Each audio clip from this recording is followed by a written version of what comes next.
so we can learn some good lessons from our neighbors and make some educated decisions. Yeah, I don't like this historic but it's doing to a lot of people that they want to build their places, fix them up. A lot of them, they can't afford it. This is supposed to be designated a quaint little historic city. But it's a quaint city because in the 40s, 50s, and 60s, people built their houses the way they wanted to build them to the code of that day. And now we're going to have a board telling you that you can't do this and you can't do that. I don't believe in it. It's your money, it's your property. You should be able to do what you want to do within the code.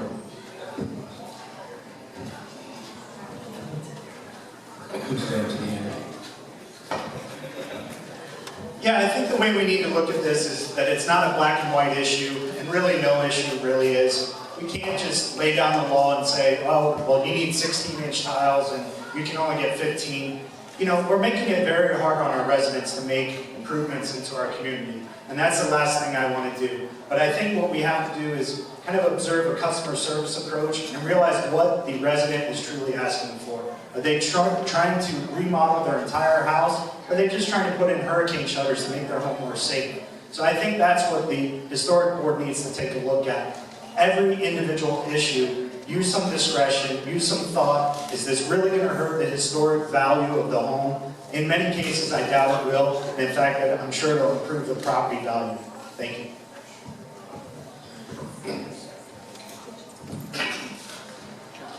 This question is for you, Scott. Are you next in line? What's that? What's the 2-minute question? Oh, question next to the last. We're almost there. What is your plan to increase the tax base in the city of Lake Worth, and how would you make the city more solvent? Since we've already heard from people that the city's pretty broke, the city is has very low income housing. How do you plan on increasing the base? You know, adding a sober home in our neighborhood makes it a nonprofit, so it doesn't pay property taxes. What is your plan to increase the tax base? Well, first and foremost, we need to continue doing the things we've been trying to put in place for the last 3 or 4 years. We've got to really focus on that infrastructure program to get these roads fixed. A road improvement project in this city, and sometimes I have nightmares. Had we started breaking ground on these new roads in our city, folks would be lining up to invest in this community. They'd be buying up homes like they were going out of style, and our taxes would start to rise. Because as you know, when you buy a home, you end up paying taxes on what you pay for that home. The problem is we have a lot of homes in our city that folks have lived in for a long time, and they don't have a lot of taxable value because they've been here for so long, and with the homestead exemption and the 3% cap. We have an opportunity to turn these rentals, which, by the way, I believe are well over 50% in our city, turn these rentals into homeowner opportunities. And by building the roads and creating a different environment in the city, we will be able to do that because folks want to come in and they'll pay a price for these rentals, they'll fix them up, and our property values will rise. The biggest thing we need to do is continue to eliminate the disincentives to investment. As I said earlier, I am so proud of the electric. They said you could never do anything about the electric, well, by God, we did. And I promise you, if it's the last thing I do, if you give me the opportunity to go back to City Hall this year, I'm going to fight. We are going to have the lowest electric rates in the state of Florida, and we're going to fly that flag on high, and we're going to market this city, we're going to turn it back around, and that, ladies and gentlemen, is how we're going to get the tax base diversified and new businesses and increase our tax base. That's the only way we're going to do it. We have to create opportunities for people to want to move into the city, and eliminating those disincentives is the first step. Thank you. Yeah, eliminating the disincentives. Again, the electric rates was a huge one. When we first came in 2011, it was looking at all the reasons why people wouldn't invest in our community.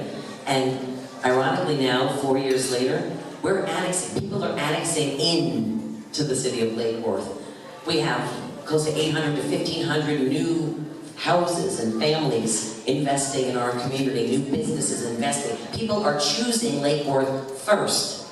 Not what Commissioner Maxwell said earlier, stay away from Lake Worth, stay away. Now people say, oh, you want to be a part of Lake Worth. Things are happening in Lake Worth. You know, the good stuff is happening in Lake Worth. All this excitement is happening around it. And we're starting to realize all of that. I'm the one who got the phone call from the tax collector who said, Mayor, it seems that there's been $0 of new investment in your community. I think think your sustainability department made a mistake.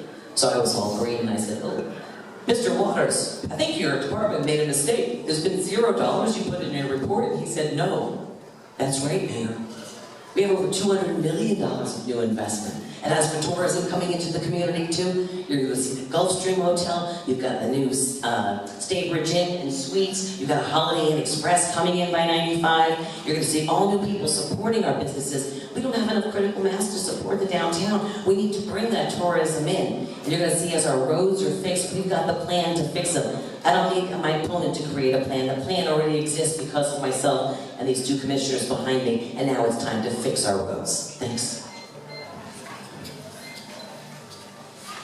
Well, I keep hearing light bill went down. I kept all my light bills for the last 10 years. And the other day, I just went through 4 of them January for the last 4 years. Mine hasn't went down 1 penny compared to kilowatt to price. But what I'd like to see is I looked at the audit. We got 3 different ranges of electricity: residential, commercial, and industrial. Why can't we get the industrial back down to residential rates, and maybe we'll get some more businesses out on Dixie or something like that, instead of the high rate they're paying now? It's like 0.75 more than the residential. Bring the power bills back down for them, everybody.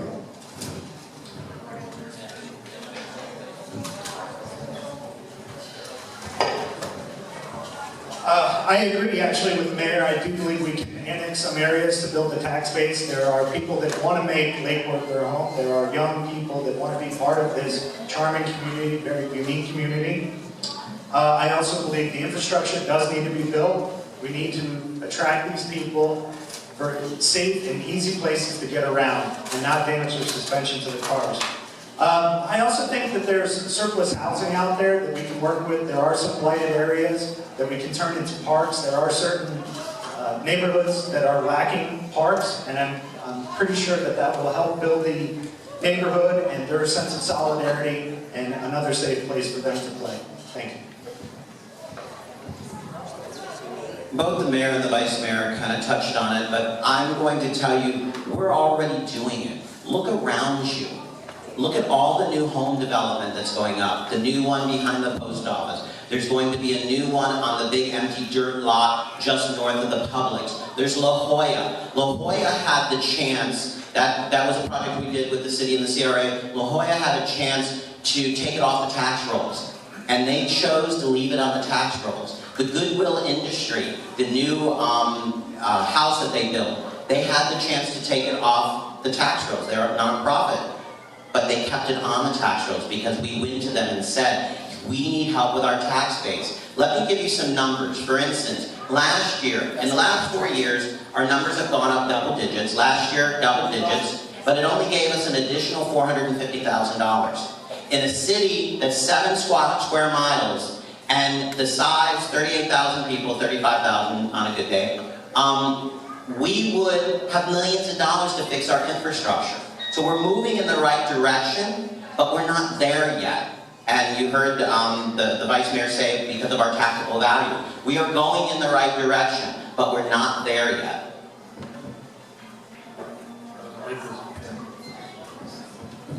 I just wanted to clarify that we have lowered the electric rates in all 3 sectors. I think the total of all 3 is 35% in the last 3.5 years.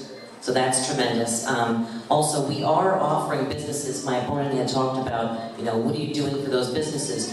We are offering them economic incentive rates that are lower than FP&L's rates over a certain period of time, and they provide 10 or more jobs within our community. So that's already in place. In fact, we put that in place in 2012, right after getting elected, and people are taking advantage of it like crazy. Thanks. Okay, this should just be a very short answer, I hope.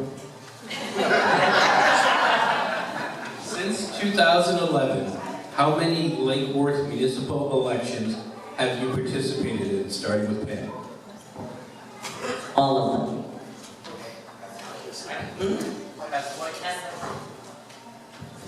Do you mean voted in or? Well, we've actually gone to the voting box and Oh, voted everyone.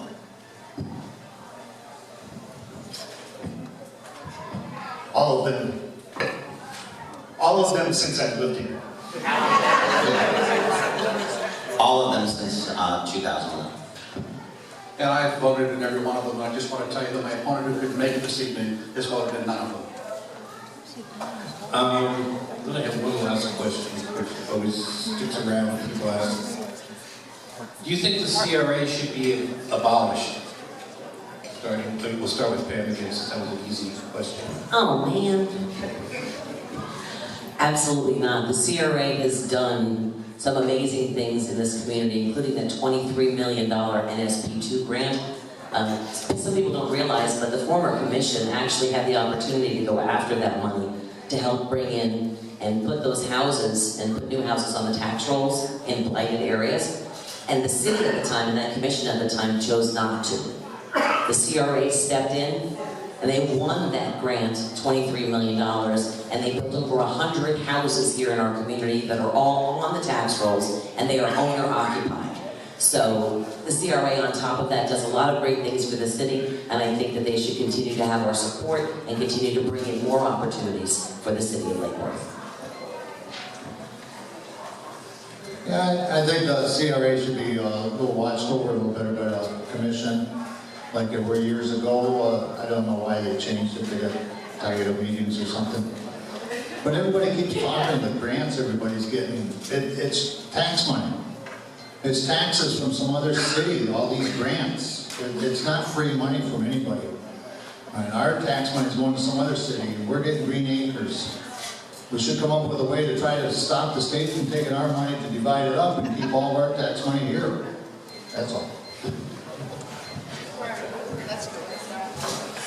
Yes, I do think we should keep the CRA. I think it plays a vital role in building the downtown corridor. I think that's going to attract more businesses for all of us, and bringing more people into the city. I know Joan was very instrumental in getting that $23 million grant. I did say at one of the earlier debates, I would like to see more of that money being spent within Tropical Ridge, which is encompassed in the CRA. It's a situation where we can easily help build our neighborhoods. It is a blighted area in some respects, and we can use that money there as opposed to just the downtown corridor. Thank you. As the liaison to the CRA and past vice chair, absolutely we need to keep the CRA. Let me tell you what the CRA is. The CRA is 4 individuals that work their butt off. This year alone, they brought in over $11 million. We fought while I was on the board to get a $23 million grant. And like the mayor said, the commission back then in the city fought it. We applied for it, we got it. We spent $23 million. We were used as a training for HUD. Palm Beach County got over $50 million and had to give some back. Who gives money back? You heard an opponent running for the mayor about grant money. It's our money. We pay taxes. If we don't get it, somebody's going to get it. Why shouldn't we apply? We apply for everything. And you've heard Park of Commerce and infrastructure. When we apply for grants, we're applying for everything out there. And we take $2,000 for a park. We do this. And what's happening is there's not a lot of grant money for infrastructure inside your city. But there is money for the Park of Commerce. There is money for early learning for children. There is money for parks. So we get everything we can get. And through that, if we offset over here, then we can come back. And again, we're lobbying Tallahassee and Washington. Send us infrastructure money so we can fix our roads. It's not unique to us. It's every municipality. I think we need to keep the CRA, and frankly, as Andy mentioned just a moment ago, the $23.6 or whatever $1 million award they got from HUD was one of the largest, if not the largest in the United States. And now the implementation and the use of that funds and the program that went with it is now being held up as a model around the United States because of what Joan Oliva and her team and the volunteers of the city did to put Lake Worth on the map. They did an extraordinary job with that money and showed that they could do it correctly. As far as the CRA, I joke with Joan quite a bit, Joan Oliva, the executive director, about contracting, if you will, the CRA. I would like to see an opportunity for us to sit down and maybe move the boundaries if that's possible, maybe move the boundaries out of the downtown corridor and maybe shift it somewhere else. But no, let's keep the CRA. They're doing great work and we should be very proud of the results they're getting. Thank you.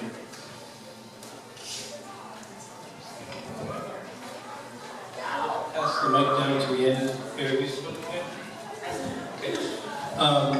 I'd like to thank the candidates for showing up. I'd like to add, you're going to get 2 minutes to give me your closing arguments. I'd like to remind everyone to tip their wait person. Yes, Marion? 3 minutes, I'm sorry. You'll have 3 minutes for your closing arguments. I'd like to thank everyone who showed up tonight. Remember to tip your waiters and waitresses. And for those making a mad dash to the door, goodbye. For those staying, I'd like to ask the candidates to stick around and maybe answer personal questions you might have for them. Thank you, and 3 minutes of closing arguments. Thank you very, very much for having me again. It's been a pleasure to speak to you. Hopefully you can learn a little more about me and what I want to do for the city. I think it's a great city. I think there are things that we can move on. I do know that there are situations we do need to address, and my opponent has been here for a number of years. So I think there's time for some change, and he might be a little out of touch with the reality of the residents at this point. And one of the things that I do want to do is just continue to build ethics and transparency within the commission. I constantly see secret meetings with the ITN process. I see a general lack of transparency. And I want to make sure that the residents are listened to and see everything that's going on in the process. I saw it also within the budget sessions. It is very frustrating to see the commissioners say, look, this is what we're spending for you, as opposed to getting input from the citizens and how you want the money spent. And that is a big reason why I'm running. I want to make sure that I listen to the people, give them some thought, and work for them. Thank you. I want to thank South Palm Park and the Beach Club for having us. And I want to remind you that we're moving the city forward. My opponent's been here for about a year. Do you really want somebody moving your city forward and running your city that's been here for a year? Or do you want somebody that's been here, again, I'm a native Floridian, I'm vested in the city, I have a small business. And I talk often about partnerships with the county, with other municipalities, and you'll get a flyer that will show you my endorsements. And that's about the partnerships, that's about the people we work with. But most recently, I'm very proud to have endorsements from the Lakewood Herald, Human Rights Council, Palm Beach County Board of Realtors, also Palm Beach County Professional Firefighters and Paramedics, and most recently, Saturday, the endorsement from the Iron Workers Union. So that's what it's about. It's about the partnerships and working together to move your city forward. Thank you.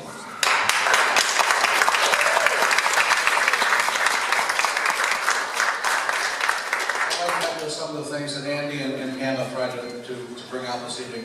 This city is moving in a vastly different direction, a much more positive direction than I think we've ever seen in my 25 or almost 30 years of association with Lake Worth. And I'm so very proud that you've allowed me to be part of that. You know, we're not, as elected officials, we're not the most perfect human beings on earth. I'm sure we've done some things or had some positions that were contrary to some of your beliefs, but overall, I think I can say that I have tried to take everybody's best interest at heart with my decisions. And going back to tenure in the city, you know, do you really want outsiders coming in here with less than a year's worth of residential experience telling us that we lack transparency? You know, and I really want to challenge Frank and anybody else who stands up here and talks about the lack of transparency and talk about secret meetings. You should be ashamed of yourself. Absolutely ashamed of yourself to make that type of an accusation. My opponent says we're violating the Sunshine Law. They should be ashamed of themselves. Let me tell you something. Knowing the people that back these candidates, if they had one inkling, one shred of evidence that we were doing anything illegal, you can guarantee they would have run it right up to Tallahassee. And the fact is, not one complaint's ever been filed. Not one allegation's ever been, formally charged. So don't let them come to your door and say we're doing things behind doors. This ITN process, which I was not a part of, was voted on by all 5 members of the commission, including the 2 commissioners that are supporting the opponents.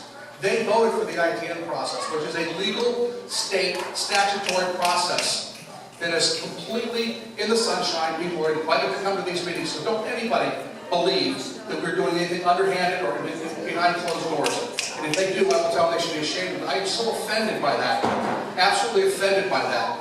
One of the highest honors that any of us could ever have is to be your public servant. and to question our ethics without backing it up is just unbelievable. I mean, it's easy to get up here and throw stones. It's another thing to get up here and tell us specifically what I have not done, or what specifically they are going to do, or what they're not going to do. So throwing these allegations out there is wrong. I just want to get that on the record because we don't often have that opportunity in this forum.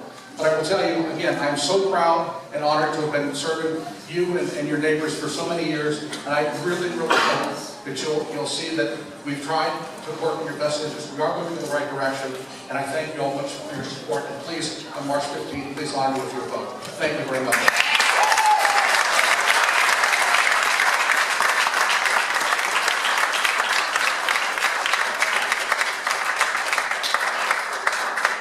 Thank you to the South Palm Park Neighborhood Association.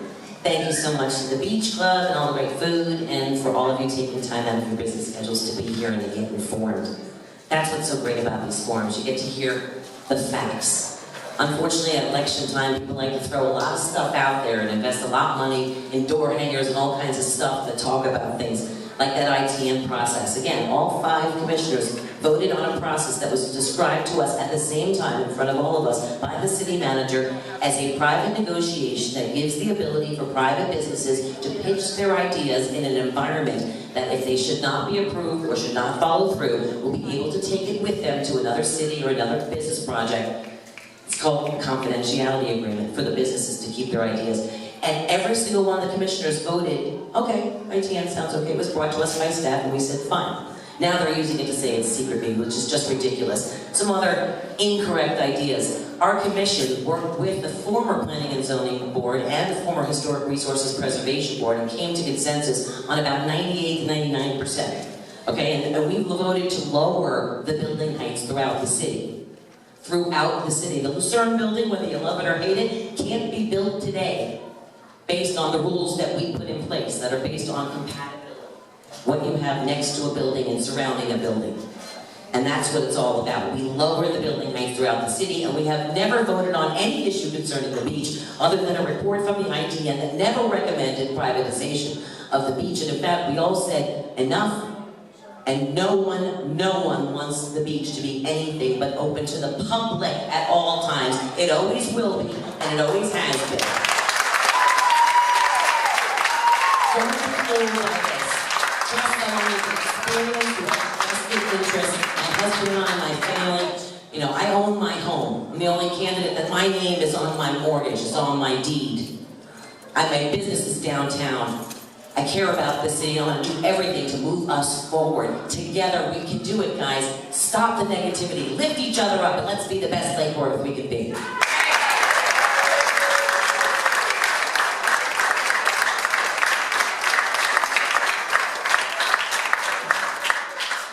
Well, I'm not going to be as colorful, but thank you, South Palm, and to the Beach Club. It's been very nice being here. Learned a lot, said a lot.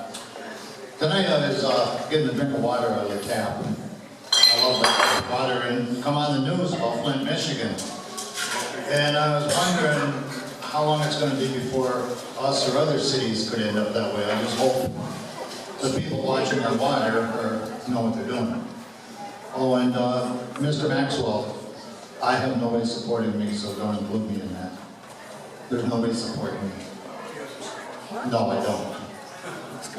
Other than that, I just enjoyed this and learned a lot, and hope you think of voting for me. Thank you very much. Thank you, candidates. And if anyone has any questions they'd like to ask them directly, I hope some will stay around or all for individual questions or comments or whatever. They all said they have yard signs. If you want yard signs, be my guest. And thank you for coming. Thank you to the Beach Club for hosting this and giving us